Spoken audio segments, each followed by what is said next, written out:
Well, folks, I tell you, yeah, I've been watching this count every day, and this is just an update. Already yesterday, we talked about yesterday where Spencer Pratt has already been overtaken by Raman, and I don't know how she has. Well, I do know how she has, but this the harvesting of votes and what they're doing, they're getting more and more votes every day. You've seen the film, you've seen different people out there showing, it's on film, I've seen it, where they've been out there getting the homeless, and there's so many homeless that are registered to vote already, and they're not in their places where they're supposed to be at, and there's other people that are homeless that are just signing up and for a few bucks and some smokes and stuff to get a few drugs, whatever they need to get, and they sign them up to vote. So they do this. This is part of the harvesting process. There's other things. There's other parts of it, but the Democrats have done it for so long. They've made it to where it's legal. So for California, it's legal. But the way the administration, the U.S. administration, Trump, has set things up, he started looking at this earlier because this bill Asaley. Now, I didn't realize that he was a U.S. attorney. I just found out that he was working for the voting rolls here in the state of California. But he was actually a U.S. attorney that was embedded in there, and it just normally, I mean, this is what he was doing, and he was following this, and he was a whistleblower because he saw some abnormal things, some anomalies that weren't right, and so they let him go. They got him out of there somehow or another. And now he's doing it. Well, he's actually doing it as a U.S. attorney from the government, and he's looking at different voting rolls.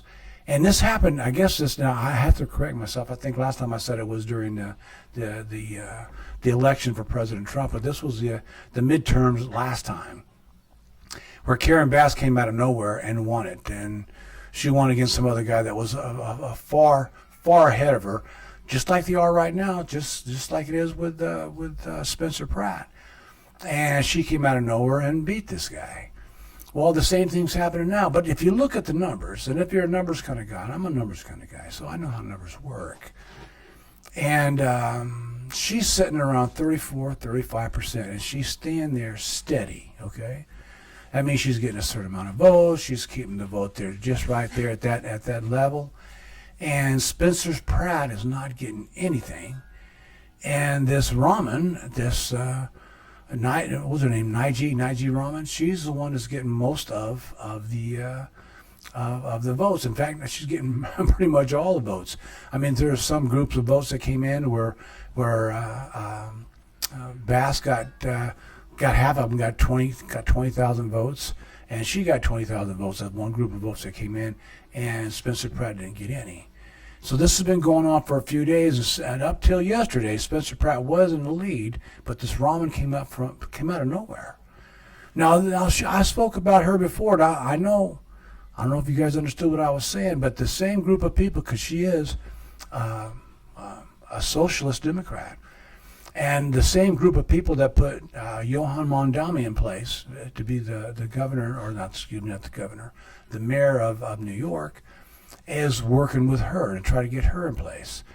And we can't have that, because if it's just her and Bass, there's enough people that hate Bass, and I mean, come on, if this harvesting of the votes works this way, and it's working so well, it's been working so well for so long, and the Democrats got him here in the state of California, where it looks, and it is legal here in the state of California, Bass doesn't have a chance either, okay? But they're looking, the U.S. government is looking at this right now. Hart McDillon is investigating it right now, the DOJ, and so we're going to see where that goes. I'm still optimistic, and I know Spencer Pratt hasn't thrown in the towel. He hasn't said, I'm giving up. He hasn't done that at all. He hasn't conceded in any way, and he's still going for it. Steve Hilton is still going for it, and apparently Steyer is getting close, and Becerra he's already a couple of points ahead of Hilton, and I don't know how that happened, because Becerra, he came out of nowhere. I mean, he didn't have any votes. They were looking at Eric Swalwell. They were looking at him to win the vote here in the state of California. They thought he was going to be the next governor. And still, all those accusations came out about him, his misogyny, and some women accused him of attempted rape or rape. I'm not too sure exactly, but all that he had to take his name out of the running for governor, and he also resigned from U.S. Congress because of it. So they had to pull somebody else up, and they figured Becerra was the next best thing, and he was way down the list. I mean, this guy, he had 4%. Come on. And now he's 2% ahead of Hilton. Now they're saying that he's going to run for governor. The two that are going to be at the end. Steve Hilton is still ahead of Steyer. We'll see how that goes. We'll see how this harvesting of the votes, see how that stuff goes. But Donald Trump, and I have to tell you, this is the first time we've had a president that has done the right thing.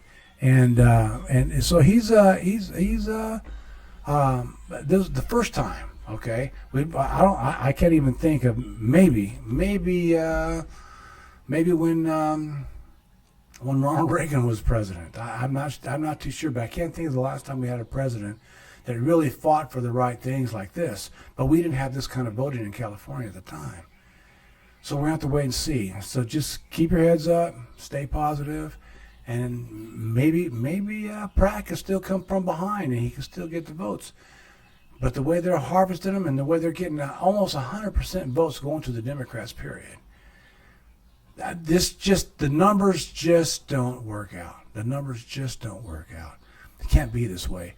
And now I know right now they're shooting some missiles, and I mean they've taken down some drones and stuff, and because of what happened, they took out an Apache helicopter, and so now Trump, I understand they're taking out some their satellites, and they're for Iran, the ones that are left, and they're taking them out, and I still say they're gonna have to put boots on the ground. They got the 82nd Airborne, they got 2,000, 3,000 Marines on the USS Tripoli, and they're all sitting there waiting for their orders. But I think they ought to put the Marines, let them hit the beach, drop in the 82nd Airborne, and take out the RGC, because they're the ones really calling the shots over there.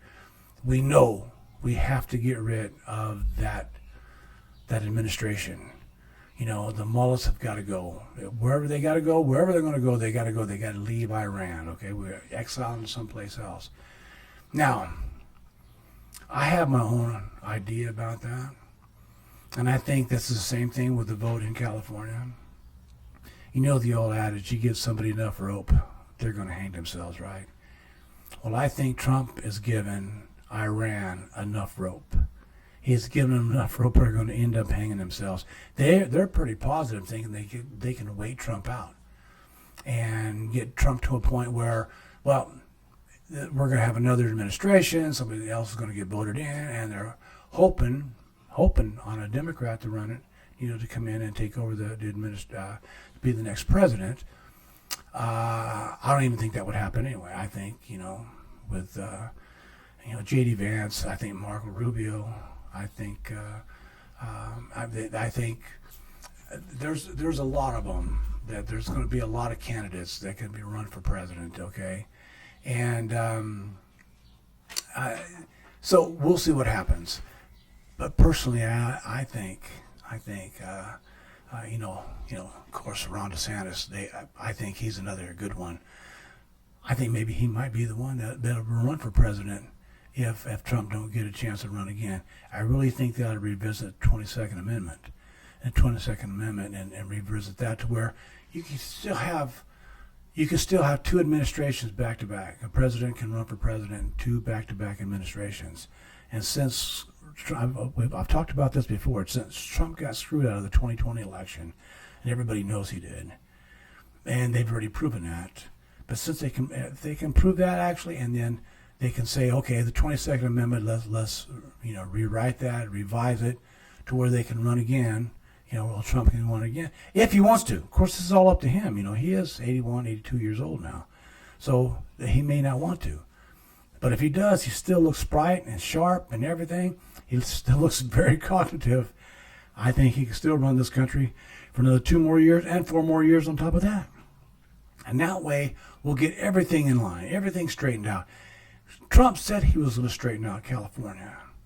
And again, he gives them enough rope, California enough rope, and he's already got people there investigating it. People on the ground, and they've been on the ground ahead of time, before the vote even started. I think he's got something going here. So let's be patient, and let's believe in him. And I do.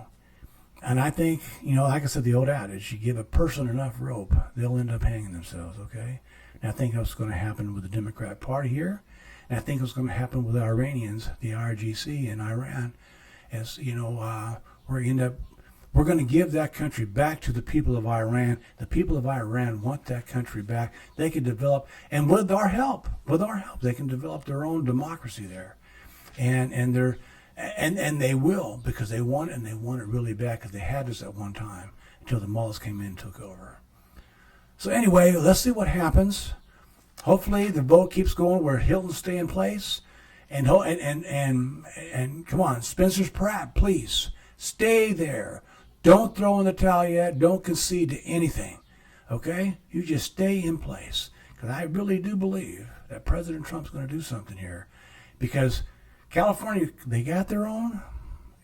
Every state has got their own solvency. I understand that.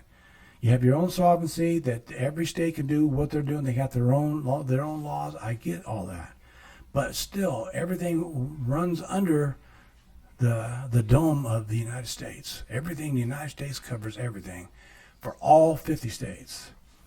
And I think in this case here, they can have it redone. Maybe get a different voting in, a different primary. Do it on paper ballots. Everybody's got to sign. You got to have legal identification. They're saying right now the identification, you can use a gym card, a gym membership. Your signature can be a little happy face, and somebody else can sign for it too. I mean, this is ridiculous. The whole thing is ridiculous. There's so many things. Let's wait and see what happens. Okay, hold on, California. We can still turn this thing around. I'm positive. At least I'm really.